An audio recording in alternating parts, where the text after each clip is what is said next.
Well, thank you very much. This is a great room. And, we've done very well in this room before, but right now we broke every record. I just heard from Mike Johnson. He said, we broke every record, sir. There is over $35 million. That's not bad for an evening. For an evening, that's not bad. I wonder if you ever turn the room this way. You know, it's interesting because I love real estate. I love ballrooms. I have nice ballrooms, a lot of them. I wonder if they ever turned it this way instead. So it might be interesting. This way I'm not talking to a wall. They think they get a better view, but actually I'm not sure. But next time, maybe we'll have to worry about that next year. Well, we'll do 45 or 50 million, right? I mean, a lot of people, you broke your record attendance and you broke your money record, and that's a great tribute to the Republicans and the party and everything it stands for. And it's wonderful. And I want to thank especially Speaker Mike Johnson, because he's been incredible. And we have some unbelievable supporters of our House Republican majority with us, as you know, and with the help of everyone in this room. The next year's Republican Party is going to defy history. We're going to really defy it, and we already are. We're getting things done. It's going to be very interesting to see. This is going to be a very interesting year. We have an interesting time. We're making a fortune with tariffs, $2 billion a day. Do you believe it? I was told $2 billion a day. You know, I get hit by the press about tariffs. We're making $2 billion. This isn't 35 million, that's peanuts. $2 billion a day. And then they say, gee, they don't know. You know, this is only the enemy can be talking this way. In addition, we have a lot of countries coming to see us that want to make a deal. And we're doing things that nobody's ever even thought about doing. And we're going to defeat the radical left Democrats who are out there complaining about everything. All they do is complain, and then they want to put men and women's sports and things like that. They want men and women's sports. They're still fighting for that. I saw this poor guy. You all know him. I won't mention his name. He's sort of a nice guy. He's a loser. He's a Democrat, but he's a loser. And he was fighting on a big show this morning. We've got to have that. It's not fair that, essentially, that men aren't allowed to compete against women. Can you believe this guy? But let them do it. I say we shouldn't be fighting a lot of these things. Just let them go. And then just before the next election, we'll unleash on them. Because it would be very sad if they actually changed their policies. We don't want that to happen. But we're going to win the midterm elections, and we're going to have a tremendous, thundering landslide. I really believe that, and it's so important that we pass the big, beautiful bill, because that's going to be.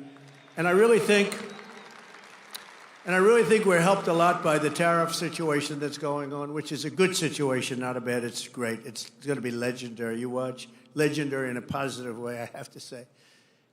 It's going to be legendary. But I really think it actually puts pressure on those few Republicans that just can't get there. You know what the alternative is? A Democrat bill or a chapter for the country. You know, we have the debt continuation, and they have to do this. They have to get there, and I think we are there. We had a great meeting today. I think we are there. But just in case there are a couple of Republicans out there, you just got to get there. Close your eyes and get there. It's a phenomenal bill. Stop grandstanding. Just stop grandstanding. Boy, oh boy, oh boy. You know, their policy, the Democrats, is horrible. It's horrible. Think of it, open borders, just all of the horrible, stupid things they have. You don't have energy. You don't have anything. They've lost their confidence. Everything is bad. But the one thing, they always vote in unison. You don't see somebody that's holding up. I'm going to hold up. And the alternative is hell. You know, the alternative is hell. So the Republicans, just that one little thing the Republican Party has to do is get together and damn vote. If you're a single guy or a second guy, and you fight like hell for what you get, and then in the end you have to vote because the policy is phenomenal. You know, they don't get every little ounce. It doesn't work that way. And this bill that we're working on now is the best I think we've ever passed. Mike, wherever you may be, it's the best. I think it's the best thing we'll get it passed. But I think it's going to be the most important thing we've ever passed. It's the best thing we've ever passed. And I do think that the war with the world, which is not a war at all, because they're all coming here. Japan is coming here as we speak. They're in a plane flying, lots of them, all tough negotiators. But things that people wouldn't have given us 2 years ago, wouldn't have even thought of it 2 years ago, 3 years ago, 5 years ago, 7, they're giving us everything. They don't want tariffs on themselves. And it's very simple. We're making deals, and people are paying tariffs. Countries are paying tariffs. Right now, China's paying a 104% tariff. Think of it, 104%. Now, it sounds ridiculous, but they charged us for many items 100%, 125%. Many countries have. They've ripped us off left and right. But now it's our turn to do the ripping. That's okay. We're going to make our country even stronger, stronger than it ever was. And 26 Republicans will fight for every state, every seat, and every single vote. We're going to fight like hell. I intend to personally campaign for candidates all across the country, and we just won't, you're right about that, we won't just keep our majorities. We want to expand our majorities by a lot. You know, there's this thing about midterm elections that you have a president and they never seem to win. I don't understand. They never seem to win the midterm elections, and I have no idea why. You know, we're not going to let that be a self-fulfilling prophecy. I have no idea why. We're setting records right now. We're getting more things approved than any president has ever done in the first 100 days. It's not even close. I had somebody say the most successful first month in the history. Now they said the most successful 100 days in the history of our country, and I believe that's right. And we're going to continue that way, if not more so. And we're going to do tremendously in midterms. There's no reason we should do great in the midterms. There's this thing that, for some reason, the president, whoever the president is, the midterms are tough. Why would they be tough? If we're doing great, they should be easy. And I'm telling you, we got to win a lot more. But as Mike said before, I happened to listen to him. He was on C-SPAN 1. That's a big upgrade, right? I was listening as I was putting on the tie. How does it look?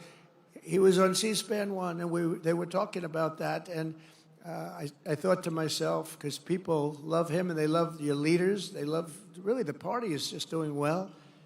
A couple we could do without, to be honest with you. But the party is doing well, and there's no reason we shouldn't just get together and win these midterms and win them by a lot, because 7 that I heard Mike talking about before, 7 is not really enough. But we lived for 1 for a period of time. You know, the only thing good about 7, when you have 1, and now all of a sudden you have 7, it sounds like it's like a landslide. It's so good. It's like the most amazing thing. 7 sounds so good when I hear that. It sounds like we can't be beaten. And we should be 50, 60 up. Honestly, we should be 100 up, because based on policy, these people have the worst policy that anybody's ever seen. There's something wrong with them. Honestly, there's something wrong with them, all this crap. 13 House Democrats currently represent districts that voted for Trump, and voted for Trump big. And in 2026, we're going to tell them, all 13, that you're fired, get out. Out, get out. No reason for that, 13, but 13 is a small number compared to some of these stats. We are going to work very hard. I'm going to do tele-rallies. You know tele-rallies? I'll do rallies for a lot of you, but I'll do tele-rallies at a minimum. And we just had 2 great elections, by the way, and I heard everybody is introducing our 2 new Congress. Where are they, please? Stand up. I want to look you in the eye. I want to look you in the eye, Randy. Look at the 2 of them. What a job you did, man. Huh? You were never in doubt. Where's our second person here? I know there he is. Boy, they gave him a lousy seat. He's behind. Great job. We're proud of you, man. Great job. Great job. Thank you. And, you know, both elections, they were saying, it's going to be close. It's going to be close. And I was listening. And they won by, you won by what, 17 points, 18 points? I don't think that's close. I don't think it's close. So we won by 15 and 18 points. And they're saying It was a terrible evening for Trump. Can you believe it? Terrible evening. They only won by 18 points and 15 points. Anyway, good job, both of you. Good job. But in addition to our fantastic House Speaker, we're pleased to be joined by Majority Leader Steve Scalise. And I watched you too, Steve. I watched you on C-SPAN 1. And Steve has suffered greatly. I mean, I was there the night that it looked like he wasn't going to make it. He's very brave. He suffered greatly. And I tell the story about the baseball game where, I mean, he was really, the doctor told me, sir, I've never had anybody lose so much blood. It's not looking good. And his wife loved him. She was such a disaster that night. She was crying. She was crying. Because I've been with people that were in serious trouble and the wives couldn't care. They couldn't care less. In fact, after they recovered, I said, do yourself a favor, get rid of the wife. She could. No, I'm only kidding, of course. I'm only kidding. I like to say I'm only kidding. That way, that cleans it up a little bit for the press. I say I was only kidding. No, I've seen some wives that were truly not bothered too much. I had one where the dog died and the husband died on the same day, and I said, it's too bad about Harry. No, but Lucy died, Lucy, oh my God. Harry didn't mean, he left her a fortune too, can you believe it? Harry didn't matter, the dog mattered a lot. But I was with Steve, and he was really, that was a tough thing. And then, amazingly, he was, like a year later, he was in the baseball game against the Democrats, and he's playing second base, and he was having a hard time. It's a hard time getting around. And with his luck, a shot was hit to him on the ground, a ground ball, and he got down, and that ball was, no way that ball was, it was right at him, but really, it was whacked. I don't know who the hell hit it. It looked like a major league ground ball. And Steve went down and blocked that sucker and got on his knees and threw it to first base. It was the most unbelievable thing that it could happen. This was God watching a game, I'm telling you. Does everybody remember that? He blocked it, or knocked the hell out of his foot. Not his glove, it was his foot. And he got down and grabbed the ball, threw it out, and got the runner by quite a bit. And they then took him out of the game. And I said, what a great move. That was a good manager. They took him out of the game because you can't improve on that, let me tell you. But he had great courage, and amazing how he's done. And he's been very special, and all of us know it. He's really done great. Another man I've really gotten to know a lot, and I think he's fantastic, is Tom Emmer, Majority Whip. I think he's fantastic. Where's Tom? Where's Tom? Where is our Tom? Because I want to see his wife. His wife is better than him. He admits it. Oh, that's good. Hi, Tom. So where is she, Tom? Oh, no. She's not.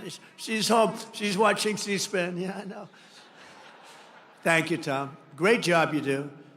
And Lisa, you were up talking about Donald Trump tonight. And Lisa McLean, conference chair, she was talking about Trump.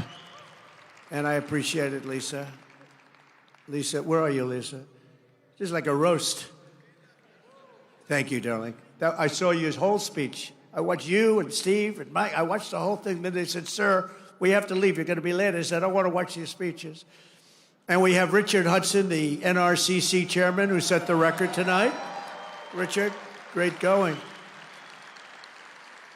That's a great job. And Brian Jack, who was with me from day one of my political career, he was so fantastic. He was so fantastic. And he came to me, he said, do you think it would be okay? He wanted to run for Congress. He always wanted to run for Congress. It was the most important thing. But he was with me, knows so much about politics and boxing. He knows a lot about boxing, too, but he loves politics. But he really just wanted to run. I think his ambition was to be a congressman. And the seat came due. A good member of Congress actually retired, and Brian in Georgia. And Brian said, what do you think, sir? I said, well, you got my endorsement. And he won by a lot, and he's never looked back. He's a fantastic guy and a great political leader, a great politician. Brian Jack. Where are you, Brian? Where are you, Brian? Hi, Brian. Great job. Proud of you, Brian. and more than 160 members of Congress. And I'd like to really, you've done incredibly well. They're really looking back. And, you know, I said before, the Democrats have taken a lot of beatings. They have lost their confidence. They've gone crazy. They've gone crazy. How about this new one they have? Their new star, Crockett. How about her? Is that real? Are they serious about that? That's their new star? If that's their new star, they're in serious trouble. I mean, this is Crockett. Oh, man, oh, man. But we've done a job, but they've totally lost their confidence. And it's a hard thing when you lose your confidence. But they have. They've taken a lot of beatings. And now they're going to rely on Crockett to bring them back. Crockett's going to bring them back. You ever watch this? Last November, all the leaders here tonight were given a mandate from the American people. And at the presidential level, we won, think of this, all 7 swing states. We won the Electoral College 312 to 226. That's not bad. Remember? The fake news was saying it's going to be tough because people like Trump, but he should be able to get 270. I actually went to Nebraska and campaigned for 1 vote. I went to New Hampshire. I campaigned because they said that it could be we're 270, 269. So I'm going to all the places, and I'm trying to get 1. We won Nebraska big, but there was 1 area. And I went there. I went all over the place campaigning, and then we get 312. But we won in a landslide, too, because we won the popular vote for the first time of a Republican in decades. And now I think that's going to be done routinely. We won 85% of all counties in America, 525 for them and 2,725 for us. That's that map that you see. It's all red except for the 2 corners. They have a little blue, a little line of blue. For the first time in history, all 50 states shifted toward the Republican Party. First time in history. It's never happened. It's a shift. It shifted Republican. And today there are more registered Republicans than any time in the history of our country. How good? How about that? Meanwhile, approval ratings for the Democrat Party have plunged to the lowest level ever recorded. They're at 26%. So you tell me about the midterms, right? 26, the lowest level ever for either party. The Republican Party is a much bigger party now than it was ever before. And I must say that it's the biggest now since you heard the name Donald J. Trump running as a politician. You heard the name before, but not as a politician. I said to my wife, you know, I think I'm going to do this thing. Do I have your approval? Yes, darling, I think you'll win. See, she's a supportive first lady. I don't know if she believed it or not, but she said it. She said, yes, darling, I think you'll win. How do you think I'll do? Oh, darling, you'll win very easily, even though I've never done it before. I said, I have one problem. I've never done it before. She said, that doesn't matter. You're so talented. I said, thank you very much. This is why we get along. It's easy to get along like that. But we have far more people and far more enthusiasm than the party's ever had. I think I could almost say than any party's ever had. I don't think any party's ever had more enthusiasm than us and spirit. A lot of that's our leadership. The Democrats are a broken party with bad policy. They've lost so much, and both as politicians and as people, they've lost. The stage is set for a monumental victory for the Republicans in the midterms. And many of you, I guess most of you, so many great congressmen and women here. You got some senators here also, but many of you are, all of you are up. We've got to win. We've got to work really hard, and we've got to win, because there's no way they should be winning based on policy, and it's ultimately about policy.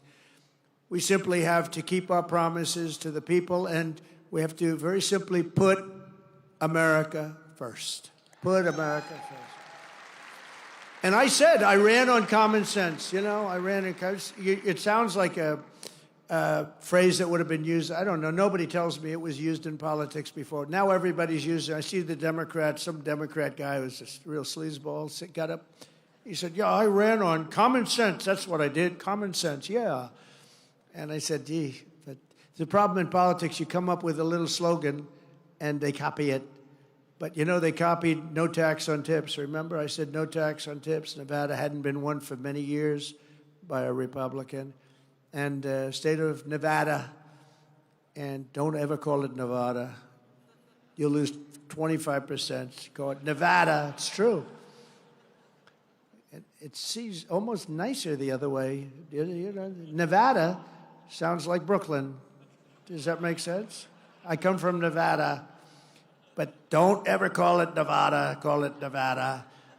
But as you know, the corrupt globalist establishment that ruled our country for decades is now complaining that I'm doing exactly what I pledged to do in the campaign. All of these things, tariffs, the men and women's sports, everything.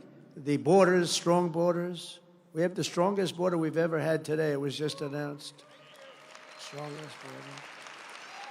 They don't want to write that. You know, they forget. They forget. Eggs. I came in eggs. Not a very glamorous thing to talk, but eggs. I was in for 1 week, and they said, egg prices are soaring. I said, I've just been here. I didn't know this, please.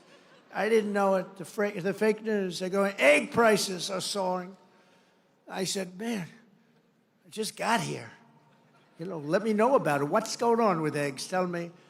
So they gave me a little bit of a thing, and it's true. Under Biden, they soared like double, tripled, quadrupled. You couldn't even get them. They were not available. They said, don't use eggs for Easter. Use the plastic alternative plastic. We got, at Mar-a-Lago, we got plastic eggs all over the place. They said, don't use it for Easter. If you're doing an Easter egg hunt, do not use eggs. Well, we have a wonderful Secretary of Agriculture, as you know, Brooke Rollins. She's here someplace, I think. And she went after it. When she goes after something, we don't play games, right, Brooke? And egg prices are down now 87%, and you have all the eggs you want, 87%. And they didn't write about it. They don't talk about it. I go up, I make speeches about eggs all the time. I never get a reporter writing about it because we were successful. If you're a Republican, when you're successful in something, you have to toot your own horn. Talk about it because you're the only one that's going to. It's a rough business, I will tell you. But the shrill voices that you're hearing this week about tariffs are the same scoundrels and frauds who never thought twice about when the United States lost 90,000 factories and plants. Think of that, 90,000. How do you do 90? If you had a map, a big map the size of that wall, and you had a pin for each factory, you wouldn't have enough room. You think of it, 90,000 factories since NAFTA, the worst trade deal in history, by the way. And we had it terminated. Everybody said you'd never be able to. It had to be terminated by Congress, and it was not easy. It was so bad. You know, the people have a lot of, it's very interesting, they have a lot of power. They have a lot of political power. It's hard to get even a bad deal terminated, but we did do it, and we got USMCA, and that's been really great. But when they cheat, it's not so good. And they cheat. They do cheat, you know, like, respect Mexico, I respect Canada, but they cheat like hell. You know, Canada charges for our dairy products 270%. Nobody knows that. They charge you 2% for the first 2 cartons of milk. And after that, you go up to 270. And the press says, they've only charged 2%. No, that's for the first 2 cartons. So it's, you know, we can't have that. And we have to be wise to it and get along with everybody, but we have to call people out. 6 million manufacturing jobs were lost since NAFTA when 21 million illegal aliens poured across our borders. Think of that, many of whom were violent criminals, murderers, drug lords, and the mentally insane. Insane asylums were closed. They used to go crazy when I talk about Hannibal Lecter, the late, great Hannibal Lecter, right? Silence of the Lambs. The fake news would say, why does he talk about that? He's a fictional character. He's actually not. We have many of them that came across the board. He's actually not. But when the people went to the voting booth, then we understood why he talked about that, because they voted for us. They said, we don't want Hannibal Lecter in our country. The great Hannibal Lecter, he was a very important force. But the press would go absolutely crazy if I mentioned Hannibal Lecter's name, because they said he's a fictional character. No, but it was making a point, and the point is they're emptying mental institutions and insane asylum. Not anymore, they're not. insane asylums into our country. We had numbers, the likes of which nobody's ever seen anything like it. Other countries, I deal with other countries all the time. I am right now on tariffs where they want to make a deal with us. We don't necessarily want to make a deal with them. We're happy the way we are, taking our $2 billion a day. But they want to make a deal with us, and they talk about it, and they say, we cannot believe that they had open borders. These are countries, they have borders, and they don't let people into their country. They can't understand how. They did it because they're sick or they're crazy. There's something really wrong with these people. But the same people now telling me about how to deal with China are the ones who sold out America for decades to China. For decades, they gave up to China. I'm the only one that you know how much? China's paid almost $700 billion in tariffs under me. And then they say, Donald Trump hasn't been tough on China. They say Trump hasn't been tough on Russia. Okay, here's the story. Nord Stream 2. Did anybody ever hear of it? It's the biggest pipeline in the world. I closed it. Russia had it. I closed it. Putin told me that's the worst thing. You're supposed to be friendly with me. I'd hate to see you as my enemy. I closed Nord Stream 2. When Biden got in, he opened it up immediately. It serviced all of Europe, going to Germany. It serviced all of Europe. We closed it, and they say, oh, he wasn't tough on Russia. I was very tough with the sanctions and everything else. And by the way, just for your information, we're trying like hell to get the fighting stopped between Russia and Ukraine. A thing that never would have happened if the election wasn't rigged. We had a rigged election, and we can say it and say it loud and say it proud because the election was rigged, and we can't let that stuff happen anymore. Go to paper ballots, go to same-day voting, go to voter ID, go to citizenship. You have to prove your citizenship, a little piece of paper, and you won't have it. Sort of disappointing because a lot of Republican governors, they could do that. Same-day voting, paper ballots, very sophisticated paper, actually. It's all watermarked. You can't cheat. Very hard to cheat. France went that way. They were like us, and they were, having very bad elections, very crooked elections. They had 37 million people. They voted. They had a winner. They had a loser. They went home. That was it. 10 o'clock in the evening, it was over. With us, you ever see, we have these machines that cost a fortune. And they say, we think we're going to have the final vote tally in 2.5 weeks. And wait a minute, this is election day. You ever see where in California they were counting votes 4 weeks later? And then they say, and by the way, all paper costs 8% of the machines. Why is it that Republican governors aren't going to it, okay? What's going on with our Republican governors? If nothing else, you say, even if it was just the same, and it's not, nothing's foolproof when it comes to voting, but it's pretty close. But it costs 8%. In other words, you can have your election 8% the cost of the machines, and you get an accurate count. So it's pretty amazing. They gave us NAFTA, mass illegal immigration, the Democrats did, the fake Paris Climate Accord, and the China's entry into the World Trade Organization. That was a wonderful day for us. China entered the World Trade. They've done pretty good. And, they didn't do things exactly by the books. And they were a developing nation. They still are. They say, we are a developing nation. We should be entitled to more. And our people say, oh, that's right, they're developing. They're not developing, we're developing. Look at some of our inner cities. We got to develop them. But we can't let the Democrats get away with this stuff. But we're developing more than they are. The globalists have been wrong about everything, and so I wear their attack on me because nobody has ever been attacked like a man named Donald J. Trump. In the history of our country, nobody's ever, but I wear it as a badge of honor. Nobody has ever been attacked. I was under more investigations than the late, great Al Capone. He was the most violent criminal. He was the most violent mob boss in history, and I was under investigation far more than him. It wasn't even close. Our opponents are not afraid that our America First policies will fail.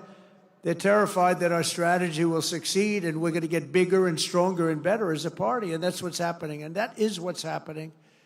It's going to be something, and I'm actually looking forward to the midterms. I really are. We're going to prove that all of their treasonous years of betrayal will not be forgotten, because it's treason. What they did is treason. When they allowed millions of people to pour in through open borders from all over the world, they came. To me, that's treason. What they've done to our country is unthinkable. The money we have to spend to take people out, and then we have judges that say, no, let Tren de Aragua come back into our country. They want him to come back in. Killers, they cut off a man's fingers because did you, sir, make a phone call to the police in Colorado? Yes, I did. You've attacked us and you've taken over our building. They took over real estate all over Colorado. You did, right? Give me your hand. Put the hand down. Boom. Cuts off his fingers. And they want him back.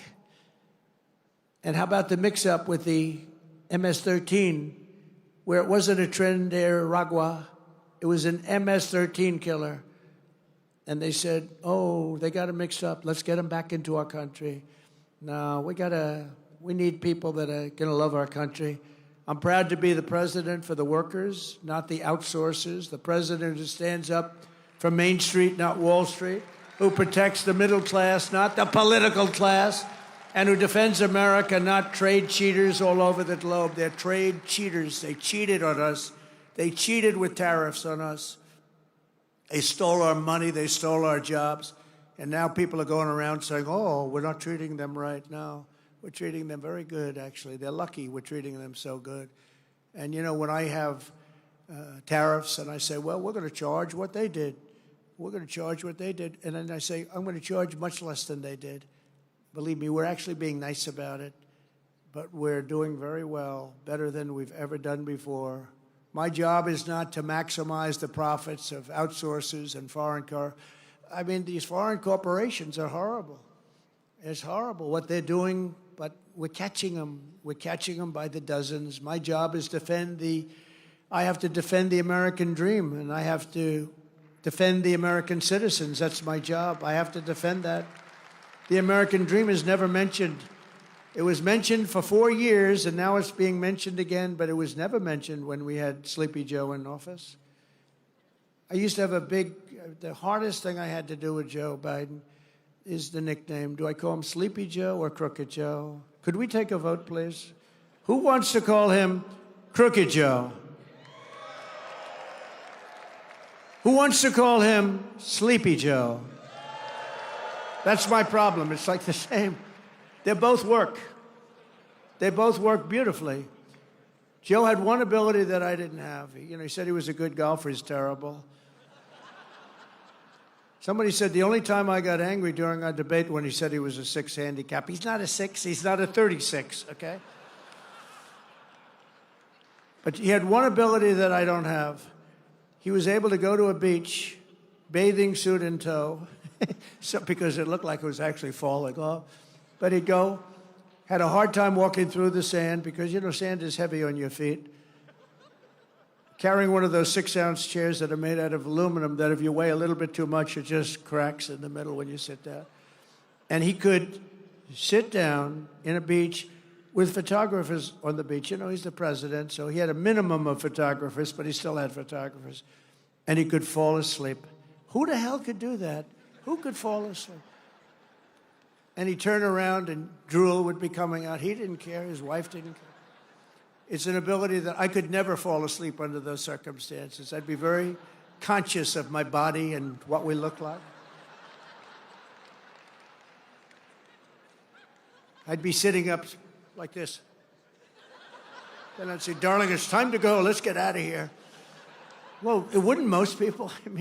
This guy could go to the beach, and he was out in seconds. Guys are shooting him. He'd be in the papers the next day, eyes closed, mouth open. The United States has been getting ripped off for 50 years, and we're simply not going to take it anymore, and that's what's happening right now. In 1950, the United States dominated global auto production, producing more than 75% of all of the cars on Earth. Think of that, 75% and even higher before that. Today, we produce 11%, while China produces 3 times more than we do. Let me tell you something. With the tariffs that we're doing, as you know, we have tariffs on automobiles. aluminum, steel, separate from the other tariffs, the baseline we call it. Companies are pouring back into our country with plants. There's a run on sites. There's a run on old plants. Most of them are being ripped down for new plants. They've stopped building in Mexico, 4 or 5 plants, and they're all coming into the United States. I know what the hell I'm doing. I know what I'm doing. And you know what I'm doing, too. That's why you vote for me. And the chip makers are coming in. They're all coming in. We've never had anything like this. We have investment, they think, of about $7 trillion. And that's been in a month and a half. Think of that. For the first, you got to give me a little time to get warmed up with that. So let's take the first couple of weeks off. For about a month and a half, we got almost $7 trillion spoken for. Trillion.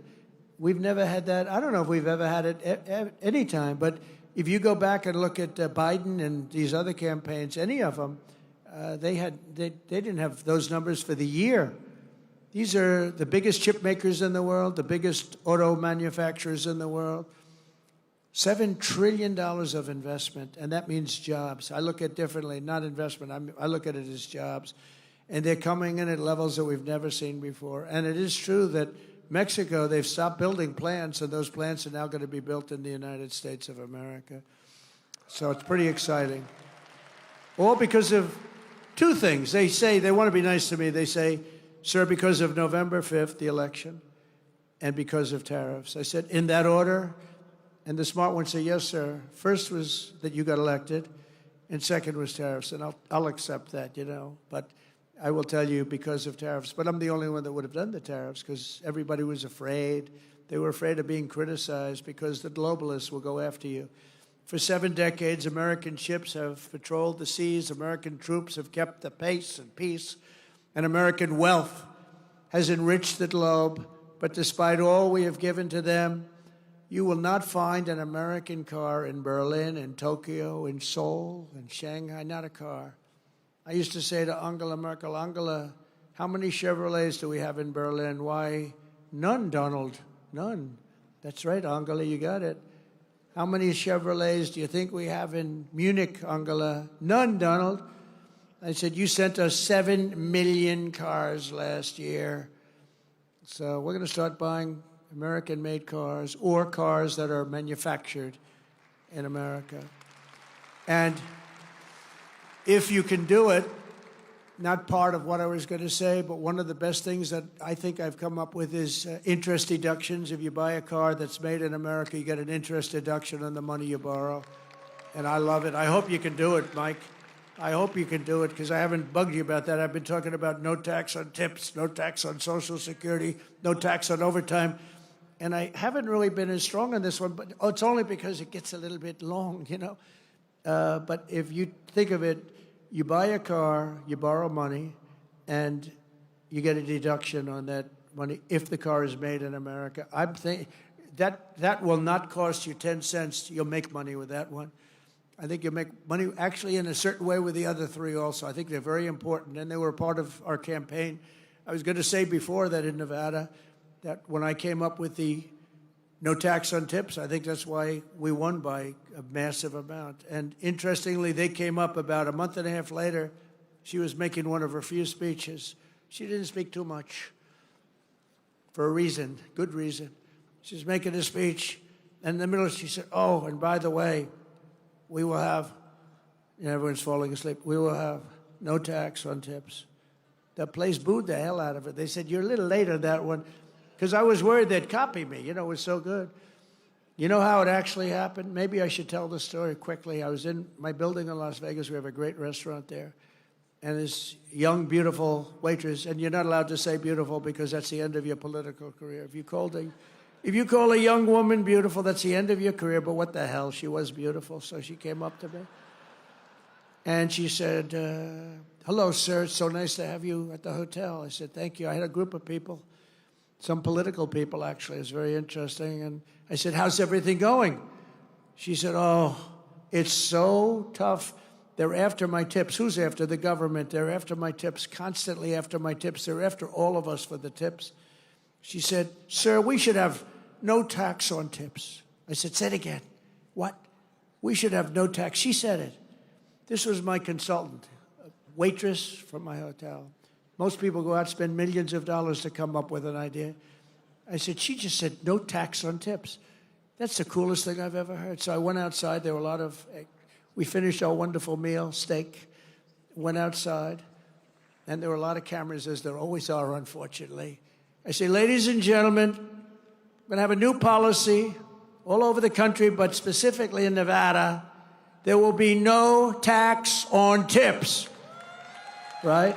And the cameras went wild. Click, click, click, click, click. And we won the state by a lot, so I don't know. So I have to find that waitress and thank her. She was my consultant, except I didn't pay her $2 million like the other consultants that we all get screwed by. Even worse than the tariffs other countries impose are the non-monetary barriers. That's a non-monetary. These are not financial. These are other things, what they do so that you can't get your product in that country. And China, as you know, is one of the big offenders. And it's not all China. Look, I get along with President Xi. I have over the years. But, you know, you just, when COVID came, that was the end. That was it. That was called the bridge too far. But I've always had a good relationship with a very smart guy, loves his country. I love our country. So, you know, we love our country. He loves his. I tell that to other leaders. You got to fight for your country. It's you're not going to fight for us. But we can't fight for you. We're fighting for other countries. We're trying to make them great without making us great. But those days are over. They steal our intellectual property. They rob our trade secrets. They manipulate their currency to levels that have never been seen before. Today it was announced that China is reducing its currency. Did you see that? Big, big. In other words, they're going to make up for it. They got every trick in the book. I'll tell you, they are great. You got to hand it to them. You got to hand it to them. They're manipulating their currency today as an offset against the tariffs. You're not supposed to do that. The game isn't supposed to be played that way. It makes it very hard for us. But in the end, it's not good because they have to buy oil. See, we don't need oil. We don't need oil and gas. We have more than any other country. They have to buy it. That's where it hurts them when they do that. It costs them twice as much. And they ship their products through every one of our trading partners, running up our deficits with these countries. They sell a lot. You know, when you put a tariff on them, they sell it like with steel. They were dumping tremendous amounts of steel into our country during my term. I saved every steel mill. We only have steel mills because of what I did. I put a high tariff on them, 25 and then 50%, and it stopped. It stopped. They were dumping so much steel, we would have lost every single steel mill. The people that like me best are the people in the steel business, but I think the auto business is going to be right there. I think chips are going to be there. I think pharmaceuticals are going to be there. Because, you know, we don't make our own pharmaceuticals, drugs, and other things to get better. They're made in other countries. And you pay a number, I mean, the same package in our country compared to like London and other places is sometimes 10 times more. 10 times more. Something that sells for $88 in London sells for $1,300 here, made in the same factory by the same company. And that's over. I told them all that's over. They put all of their research and development money, they put everything. But what they don't tell you is that these other countries are smart. They say you can't charge more than $88, otherwise you can't sell your product. And the drug companies listen to them.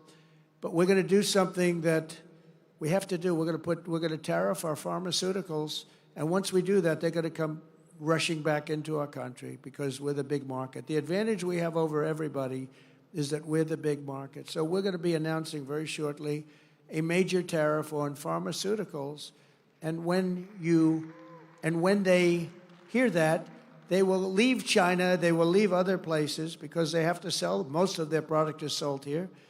And they're going to be opening up their plants all over the place in our country. We're going to be announcing that, so that's breaking news. Ladies and gentlemen, we have breaking news. That's what's going to happen. What other presidents allow China to get away with is absolutely criminal, but I'm not like the other presidents, and it's not going to happen under President Trump. It's just not going to happen. After all of the abuses they've perpetrated, China's attempting to impose additional unjustified tariffs.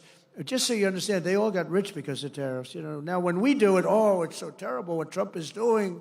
It's so terrible. They got rich. And not only China, many countries. I mean, you look at Vietnam, you look at so many, I could name 50 right now. Biden couldn't do that. He couldn't name any. Name one country. Name any country. What's the name of our country? He doesn't know. That's why additional tariffs on Chinese goods are in place effective midnight tonight at 104%. Until they make a deal with us, that's what it's going to be. I think they'll make a deal at some point. China will. They want to make a deal. They really do. They want to make a deal. They just don't know how to get it started because they're proud people. China will now pay a big number to our Treasury. This is all taxes. And don't let them keep telling you that this is a tax on our people. I hate that. You know, they say it's a tax. No. Often, much of it is paid. And hey, look what happened during my first term. We had no inflation, and yet I took in hundreds of billions of dollars in tariffs and taxes from China. No other president got 10 cents in tariffs or taxes from China. I got hundreds of billions of dollars, hundreds of billions of dollars. And I still got along with them because they understood what they were doing was wrong. They understood it. When you explain it, they sit up, they say, I've had numerous leaders tell me, you're right, sir. I was waiting for you to bring this up. Because some of the trade deals that were made by predecessors as president were so bad, you almost wonder who did these deals. They were either crooked or stupid. There can be nothing else. They were either stupid or crooked. It's terrible, but it's all being changed. I changed a lot of it in the first 4 years, but it's all being changed. You know, in the first 4 years, we had the most successful country in history in terms of economics. We had an 88% increase in the stock markets. We had an 88% increase. There's never been any president that had an 88% increase. We had 88%, and there were a lot of happy people. And I think we're going to do much better than that this time, because this time I'm doing what I want to do with respect to the tariffs. I think we're going to do much better. And just remember the numbers. When you get up to $2 billion a day, $2 billion a day, they're saying, sir, can't be that, can it? I said, yeah, it can. It's the biggest transaction ever made. This is bigger than any deal. You guys, some of you work for companies. Your companies are peanuts. I don't care how big they are. Compared, this is the largest transaction in the history of our country. And don't let some of these politicians go around saying, you know, because I'm telling you, these countries are calling us up, kissing my ass. They are dying to make a deal. Please, please, sir, make a deal. I'll do anything. I'll do anything, sir. And then I'll see some rebel Republican, you know, some guy that wants to grandstand, say, I think that Congress should take over negotiations. Let me tell you, you don't negotiate like I negotiate. Congress takes over negotiating. Sell America fast because you're going to go busted. You don't. I just saw it today. A couple of your congressmen said, I think we should get involved in the negotiation of the tariffs. Oh, that's what I need. I need some guy telling me how to negotiate. I tell you, the happiest people in the world would be China. They wouldn't be paying 104%. I tell you, they'd be paying no percent. We'd be paying them 104%. That's the beauties. These guys, we got to be careful. And even the concept of it hurts your negotiation. When they see a little story like that, the other side, you know, it hurts your negotiation. And then the fake news wants to build it up, and it has no chance anyway. But we have to remain united. As I defend workers from unfair trade, House Republicans have a chance this week to bring trillions and trillions of dollars pouring back into America by pushing forward with the largest tax cuts in American history, which is what you're working on right now. The largest in American history. And you know, the reason we had, because we had a great first term and amazing first term, but I saw that the other day that we had the most successful, I mean, I knew it anyway, but I saw that we had 88% increase. That's a tremendous increase. Think of that. And that's with all of the difficulties and all of the fake investigations and the Adam Shifty Shifts. Can you believe this guy? He's got the smallest neck I've ever seen. And the biggest head. We call him watermelon head. I'd say, how could that big fat face stand on a neck that looked like this finger? How can it? It was the weirdest thing. It's a mystery. Nobody can understand it. But he's one of the most dishonest human beings I've ever seen. And you know, how we can allow people like that to run an office is a shame, but we did. He was in charge of the witch hunt, you know. He was in charge of the fake witch hunt with Russia, Russia, Russia. It was a made-up story. Made up. Think of it. They make up a story. They know it's made up. It's gone on for a year and a half, 2 years. Russia, Russia, Russia. I knew nothing about it. The only thing I knew was that I taxed the pipeline that I told you about, that I put all sorts of sanctions and everything else. They never had a problem like they had with me. But it was Russia, Russia, Russia, constant, as a method of, what they did is that was the complaint about why she lost an election, because crooked Hillary was expected to win the election. But they didn't see what we saw. We saw the biggest crowds in history gathering, only superseded by the crowds we just had. But here's a guy that goes out, and he goes to an intelligence hearing or whatever you might call it, and it's supposed to be secret. He'd walk out. He'd either make a call off the record, this is crooked Adam, shifty Schiff. He's a shifty Adam. Or he'd just go out blatantly and have a news conference. And because it had to do with me and my family, he'd go out and have a news conference, and he said, now you've got to remember, he knows it's a hoax because he made it up with crooked Hillary. So he knows it's a hoax because we're dealing with human beings on the other side. He'd say, Donald Trump Jr., the son of the President of the United States, will spend many years in prison because of what he's done with Russia. Now, think of that statement on a human basis. I have a son, a young son, who is being told that he's going for prison on something he doesn't even know what they're talking about. He said, Dad, I don't know what's going on. They keep talking about I'm involved with Russia. I don't know anything about Russia, I swear to you, Dad. And yet, Adam Schiff goes out and makes a statement about a hoax that he made up, that he knows is false. How bad a human being do you have to be? They put my son and my family through that kind of trauma. These are bad people. These are sick degenerates. And I used to be much nicer to them. I gave them the benefit of the doubt, but I've just seen too much. They make up a story about Russia. It was a hoax. And eventually, now they've all admitted it was a hoax. On to the next one. That's Russia, Russia, Russia. But they know it's a hoax. And they say about a young man that he's going to spend the rest of his life in prison because of what he's done with Russia. He knows it's a hoax. How bad do you have to be to have that happen to your son? And, you know, it has a bad effect on a family, a bad effect. You know, you okay, Don? I am, Dad, but I don't understand. They keep tying me to Russia. I don't know anything about Russia. He didn't know a damn thing about Russia. It's a disgraceful situation. That's why we got to kick their asses in the midterms, or we got to kick their asses again in 4 years. If we slash taxes on American workers and producers, our economy will soar, jobs will surge, manufacturing will boom, and our country will prosper like never, ever before. We got to get this big, beautiful deal done. We got to get it done. And get it done now. Don't wait 2 weeks. Don't wait 2 weeks. See, bad things happen. Crazy things happen in politics. Just get the damn thing done and stop showboating. A couple of people want to, sure, we got to get a little bit more. A little bit more, you know what you're going to get? You end up getting nothing. You end up getting a Democrat bill or worse. In the past 11 weeks, we've already created 350,000 jobs. It's unprecedented, including 10,000 manufacturing jobs, and we haven't even started yet. Gas prices, you know, when I came in, they said he campaigned on prices coming down and prices going up. They're not going up, they're going down. Gas prices are way down.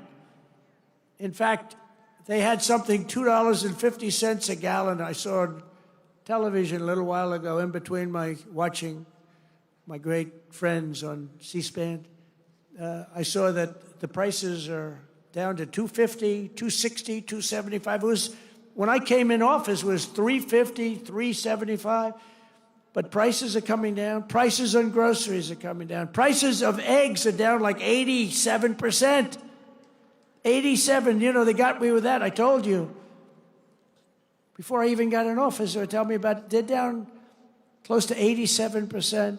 And core inflation has dropped to the lowest levels in 4 years. And as I said, we had no inflation in 4 years, despite the fact that I took in hundreds of billions of dollars in tariffs, so we hadn't even started yet. Nearly $6 trillion of new investment, and that number is now revised up to about 7. Apple, great company, is spending $500 billion because of tariffs. $500 billion, not 500 million, that's a lot. 500 million, you know, when I first heard the number, I said, you mean 500 million? You can build a lot of plants for... No, sir, 500 billion. 500 billion? TSMC, the biggest, most powerful chip maker in the world. This is without that stupid CHIP Act, where they say, here's billions of dollars to a company that doesn't need it. These chip companies are loaded. They give these companies billions of dollars to build a plant in the United States. They don't build them in the United States. They keep the money. It looks good. They give them billions. No. TSMC, I gave them no money. Great company. Most powerful in the world, biggest chip company in the world. They're spending $200 billion in Arizona building one of the biggest plants in the world. And that's without money. All I did is say, if you don't build your plant here, you're going to pay a big tax, 25, maybe 50, maybe 75, maybe 100%. NVIDIA is investing hundreds of billions of dollars. Johnson & Johnson is investing $55 billion. Eli Lilly is investing $27 billion. DeMac is investing $20 billion. We have billions and billions being invested by Merck, Clarios, Stellantis, General Motors, Honda, Nissan, Hyundai. All are putting in billions and billions and billions of dollars. They're buying sites all over. They're building because they don't want to have to pay 25 and 50% tariffs. They're all doing it. And I think they also have confidence in the country. They have a president that they have confidence in. I know many of them. With the help of people in this room, we are one big, beautiful bill signing away from the greatest economy in the history of the world.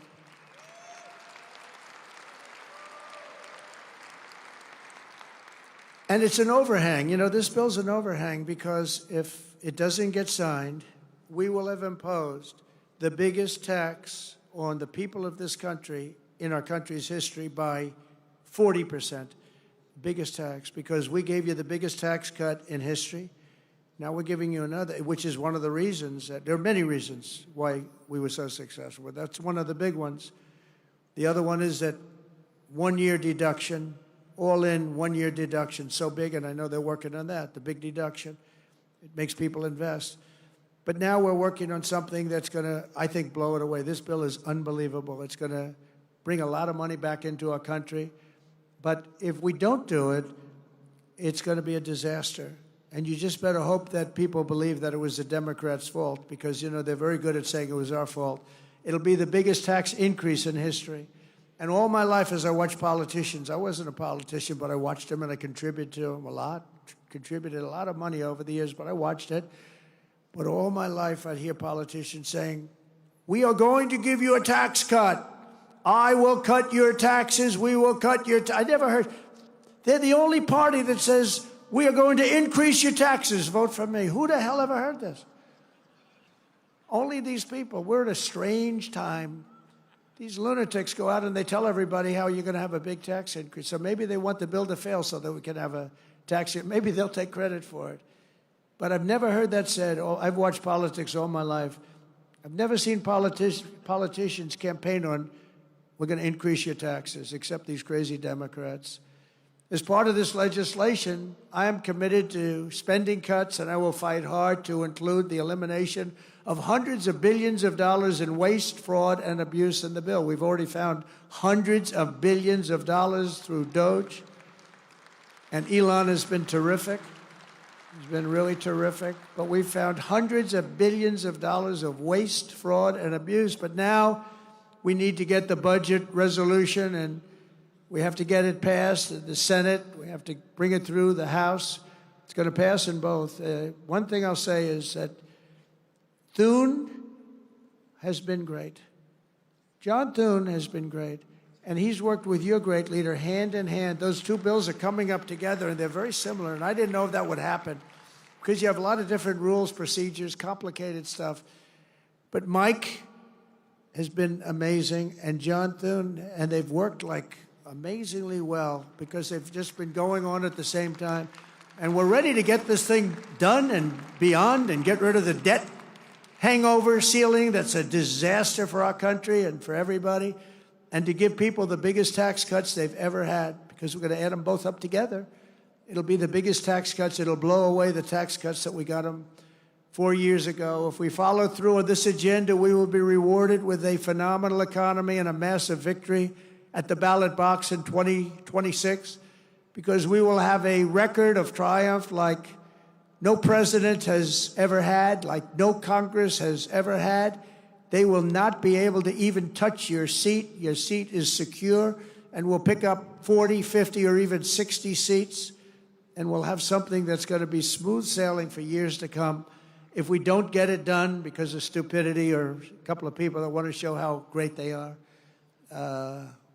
you just have to laugh at them or smile at them or cry right in their face.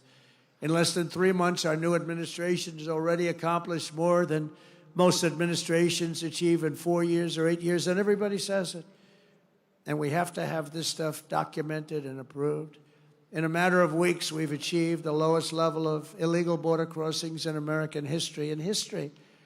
They have a plaza in front in Tijuana, Mexico. I wouldn't advise going there on a trip, but nevertheless. They have a plaza, a big plaza, held hundreds of thousands of people. Yesterday morning, there were none. There was a man sweeping this massive plate of concrete, massive. And he was sweeping the concrete, and there was nobody there.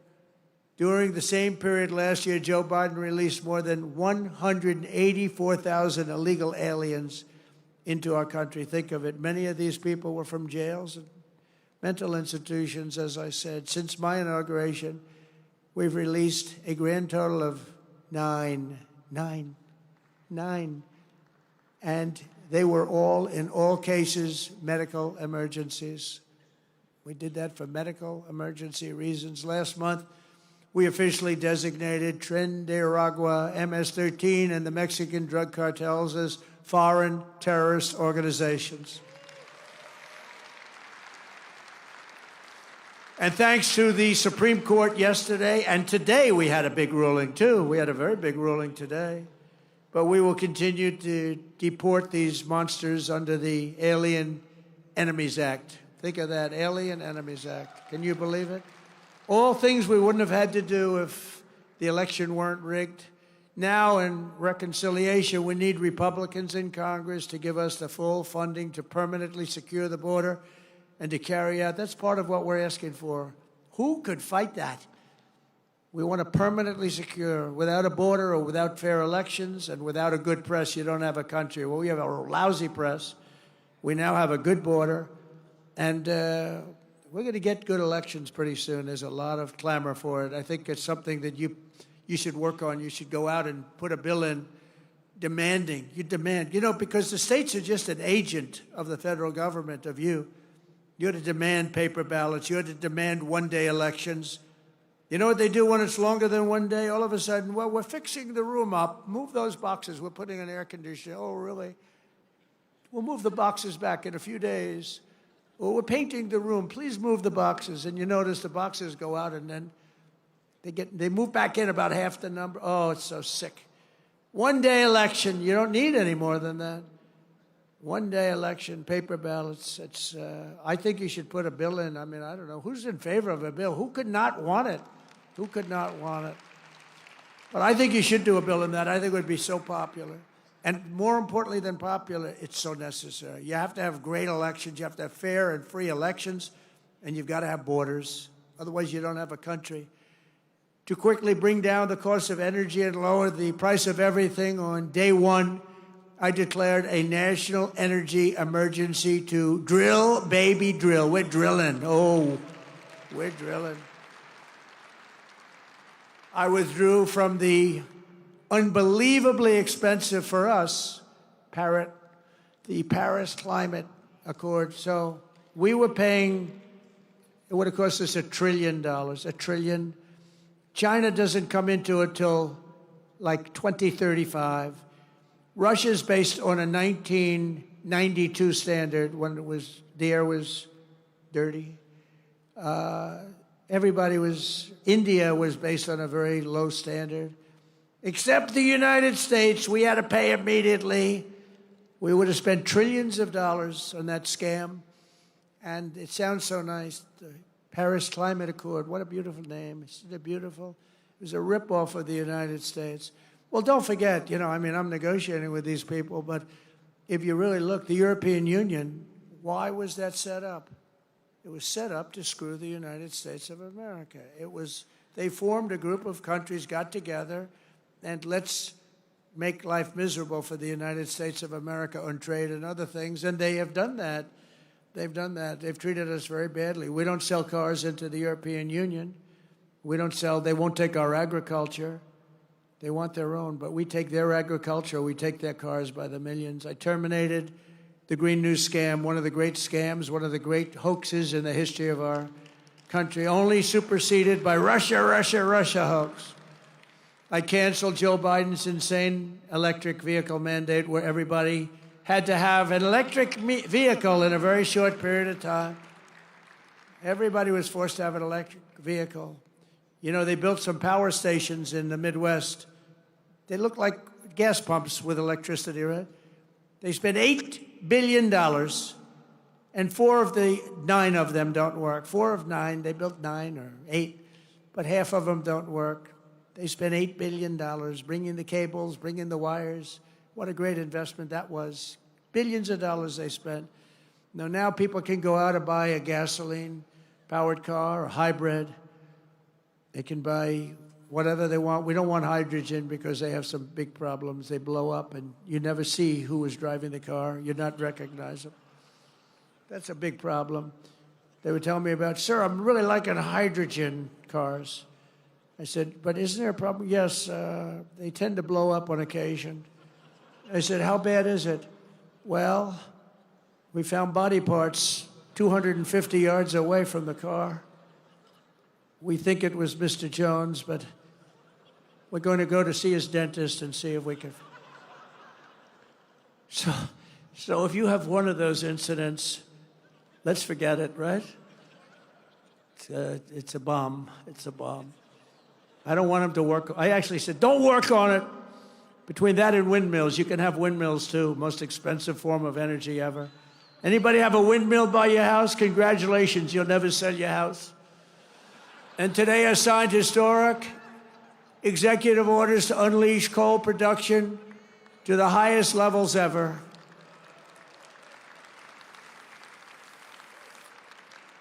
Because, coal is the most powerful thing. We have more of it than any. We have more liquid gold under our feet, oil and gas, and we have more coal than any other country. No other country has as much as we have. All different forms of coal. And take a look at China. They're building 2 coal plants a week. Think of that, 2 a week. We are screwing around with wind. Oh, wind. These people are crazy. They say, oh, it's great for the environment. Yeah, it kills all your birds. You want to see a bird cemetery? Walk under a windmill sometime. Got birds all over the place. They're screaming for help. They got whacked. The environmentalists, it's an environmental dream. You know why? Because you're never going to have energy. They're the most expensive form of energy there is. 10 times more expensive than clean natural gas, 10 times much more expensive than coal, and they're very unreliable. Like if they wanted to watch us tonight on television, Alice, I want to watch the president tonight. I'm sorry, darling, but the windmills aren't blowing. We're going to give them confidence to do what they have to do long into the future, because coal is going to be a big factor in our country now. You know, it does give us our electricity, because there's nothing like coal in terms of power, but it's going to be clean, beautiful coal, like our bill. It's going to be clean and beautiful. Coal miners, and by the way, they've made tremendous progress with also coal in terms of clean coal. But the coal miners standing alongside of me this afternoon in the White House, they were incredible. They were a beautiful sight to behold. These are really great American patriots, beautiful guys. I didn't want to have any arm wrestling contests with any of them, I can tell you that. They're good, strong guys. That's what they want to do. They love to dig coal. That's what they want to do. They don't want to do gadgets and widgets and wadgets. They don't want to build cell phones with their hands. They're big, strong hands, doing a little thing. Remember when Hillary Clinton went to West Virginia? And she had decimated them 3 weeks before in, like, some state where they make little tiny circuit boards. And she said, we're going to teach the miners in West Virginia how to make a circuit board with little tiny things. He said, we're going to teach them. And then she went to West Virginia. She was in the campaign. And she had to go there. Do you remember that stop? It was memorable. It was one of the worst. Did they go after her? And one of the miners said, I don't want to do anything else but dig coal. I want to dig coal. They said it today. That's what they love. They love doing it. It's like that in a lot of industries. People love doing what they're doing. They want to dig coal. That's what they want. They don't mind going deep in earth. They feel comfortable. Me, I could do without it. But they feel comfortable. They're incredible people, actually, hardworking, incredible people. And we're giving them their lives back. We've also begun the largest deregulation campaign in history. For every one new regulation, I have directed that 10 old regulations must be eliminated before the first one can go into effect. And we're working tirelessly to restore peace through strength and bring back the hostages held captive abroad. We've brought a lot of them back already, but what a sad situation that is. What a sad situation that is. That would have never happened if I were president. October 7th would have never happened. And I said Russia-Ukraine would have never happened. All this stuff, inflation would have never happened. Afghanistan disaster would have never happened. Most embarrassing moment in the history of our country. Not leaving. I was going to leave. I'm the one that got them to a point where they could leave, but I was going to keep Bagram, the air base, one of the biggest in the world. I was going to keep it, not for Afghanistan, because it's 1 hour away from where China makes its nuclear weapons. Wouldn't it be nice to have it? You know who occupies it now? China occupies it now. Can you believe how stupid this guy was? On top of that, they get blown up at the airport, leaving the wrong airport. They didn't leave from Bagram. They left from a local little airport, which was crowded and like crazy with the people from the towns and cities. And the bomb went off and decimated hundreds of people, killed hundreds. We lost 13 soldiers. But we also had 42 or 48 horribly injured. Arms, legs, face, horribly injured. All because we had a stupid leader. Should have never happened. Should have never been involved in that. We're also joined tonight by a number of brave souls who were recently released from Hamas captivity. Hamas is just a disaster, the level of hatred. Where are the people? Hamas, they understand what that's all about. Where are you?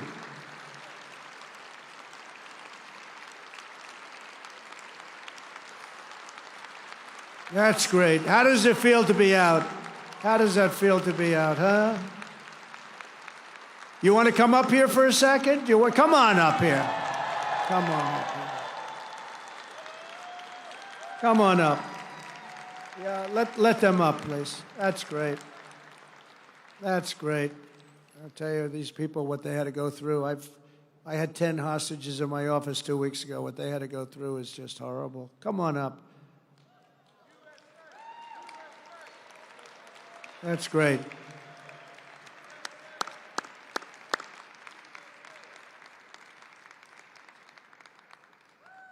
That is so nice to see you. That is so nice.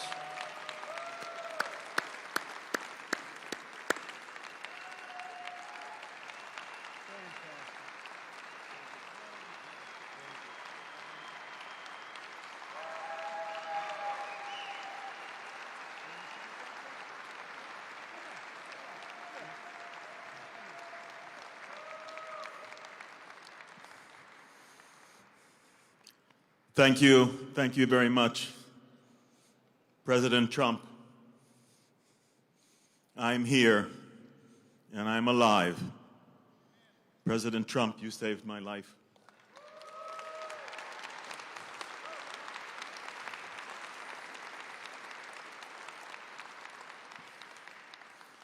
You saved the life of 33 hostages that because of your efforts and you're setting the hostage crisis at the high priority of what you are doing among all of the enormous issues and things that you're dealing with since you came into your position as President of the United States. You set the hostage crisis at the highest priority. You got 33 of us home alive. We all owe our lives to you. Thank you, thank you, thank you. And please continue your tremendous efforts and your tremendous actions and your tremendous accomplishments. Continue, and we will get, with your help, all of the remaining 59 hostages still in Gaza back home. Thank you.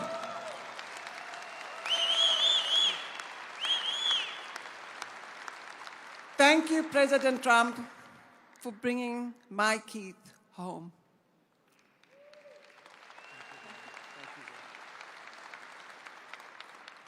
Keith's grandchildren are the happiest. Keith's children are the happiest. Keith's family is the happiest. But I am the most happiest. Thank you so much. We need you. We need you to bring all the hostages home. There's 24 that are alive and 59 to come home to their families. Just like I received Keith, they needed to. We have Yair standing here with us, and Eitan, his brother, is underneath the ground now, begging to get out. So I'm begging you all to help us. We need your help. Thank you.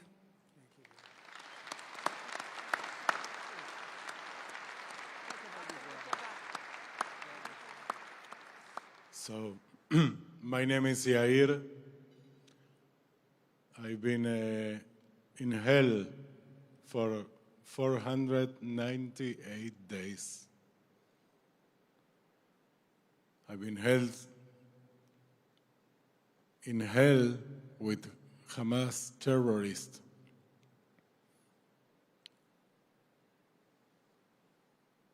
When we didn't see the light, but we feel when we heard President Trump get elected, we knew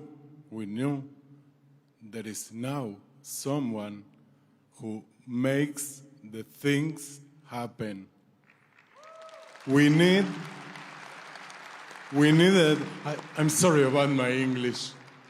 I am half Argentinian, half Israeli. I'm sorry. We knew we need someone who do the things. That's President Trump. We are here because of President Trump.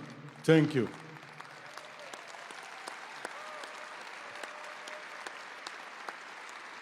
Thank you for your efforts. It's really surreal to be here. You know, I'm a simple man. I'm running the bar in the kibbutz in Niroz, where I was live, and now I'm here with President Trump, who's running the world.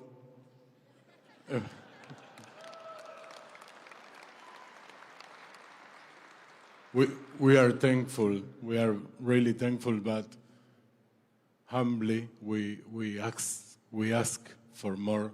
The last push, the last 59 people, the last 59 hostages, among them my brother Eitan, and what is Liran brothers Zivi and Gali and Eviatar all the brothers, all the families. In a few days, we mark the Passover, right? Pesach. It's a family.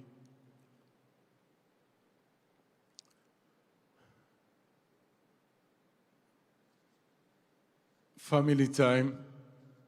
So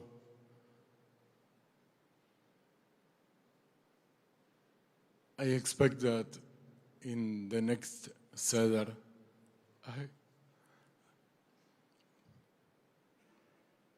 when my mother make the kneidalach, the matzah balls, that my brother Eitan, my little brother, who I call little, but he's 38, but it's my little brother. I hope he can sit with us in the Seder of Passover, and wow, it's overwhelming. I just want to tell you again, thank you. Thank you very much.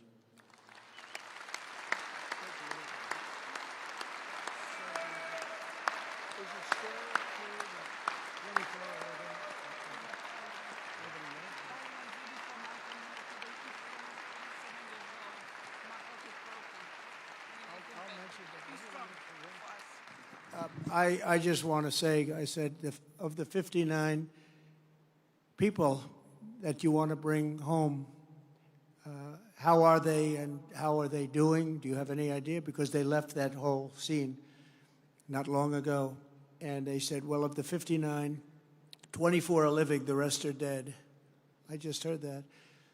And I was told that before by somebody else. But 24 are living, the rest are dead. These are young people, largely young people. Young people don't die. Young people are killed, they don't die. But the conditions were so horrible. But think of that, so of the 59. And I've had Israeli parents tell me that my son is dead, but please bring him home. As though he were alive, she wanted him brought home more than, it just seemed almost more than if her child was living. Amazing. They wanted the mother and father, in 3 other cases, they wanted to have them brought home. I said, how is he doing? He's dead. It's only his body, but we want him home. So there's an amazing thing. But the 59 that you mentioned, you said that 24 were alive and the rest are dead. This is a terrible thing that's going on with Hamas. Terrible. The hatred is so incredible. It's unbelievable. And the way they were made to live was not even understandable, I think, by anybody in this audience. And you have great people in this audience that love you, and they're going to fight for you. And I just want to thank you very much. Thank you.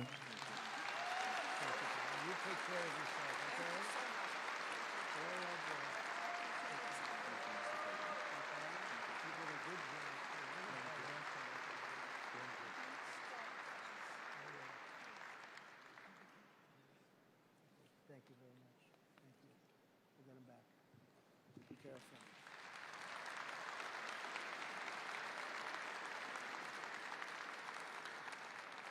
It's incredible what they've been forced to live with for 450, 500 days. Incredible. Nobody in this room could really understand it. I found it hard to understand.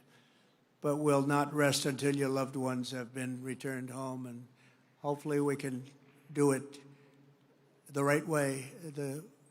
We want to get those 24 out really fast, and we're working on it very hard. There was no chance before. This is something that should have been done right at the beginning during the past administration. On day one, we ended the so-called diversity, equity, and inclusion policies across the entire federal government, private sector, and it's just not even allowed. I also signed an order making it the official policy of the United States government that there are only 2 genders, male and female. We want to keep it simple. As you know, in a very important executive order, I banned men from competing in women's sports. That was done, and I hope all of these executive orders can be codified can be voted on by Congress. I can't imagine any Republican that's not going to vote for him. Many, many of them, over 100. And I think every single one of them is just common sense, good. It's good politics, but the word politics doesn't matter to me so much. It's good for our country. If Democrats retake the House next year, they will try to reverse all of the progress that we've made, which is record-setting progress. Instead of House committees run by Mike Johnson, Steve Scalise, Jim Jordan, James Comer, Ronnie Jackson, and so many other of our friends in this audience, the House will be run by the same band of radicals and lunatics you saw at my address to Congress, including Hakeem Jeffries, AOC, Ilhan Omar, Nancy Crazy Pelosi, and Weird Al Green. He's a weird dude. Oh, he should have been treated very badly for the way he behaved that night. Think of it, they didn't stand up. They didn't pay respect to anybody, including, think of it, you take a look at Laken Riley, you take a look at any of the people there, the parents of these incredible people, the young boy with cancer, serious cancer, wanted to be in a police department, would give anything to be a policeman someday. They refused to even applaud or acknowledge them. They're sick, there's something wrong with them. They sat as the stories were explained. Two young ladies savagely killed by illegal aliens. They came into our country and they killed these two young ladies, and the Democrats sat there. They didn't smile, they didn't clap, they didn't do anything. I think you frankly win the midterms. Just all you have to do is show a picture of these grieving parents, uncontrollably grieving, and they didn't get one clap out of the whole group of them. They just sat there like stoic and disgraceful. And you show that in your commercials that you're going to be putting on, and you'll win every race that we have in this room. That was a bad night for them, and now they know it. They're trying to make up for it. But they're just, I don't know, something wrong with them. That's why every day from now until November 2026, we're going to fight to elect and expand the Republican majority of the House and save our country from these radical left lunatics. We will not be deterred. We will not stop. We will not yield, and we will never, ever back down. We're not going to back down. They would lose respect if you back down. They're the ones that back down. They're the ones that have lost their confidence. They're no good anymore. I saw politicians that were good politicians 4 years ago. They're not good politicians anymore. They've lost their confidence. They've totally lost their confidence. But they can get their confidence back, so you can't rely on that too much, I guess. Together, we're liberating our country, reclaiming our wealth, unleashing our energy, protecting our children, rebuilding our military, repelling the invaders, deporting the criminals, destroying the gangs, and unlocking what history will know as the golden age of America. This is going to be the golden age of America.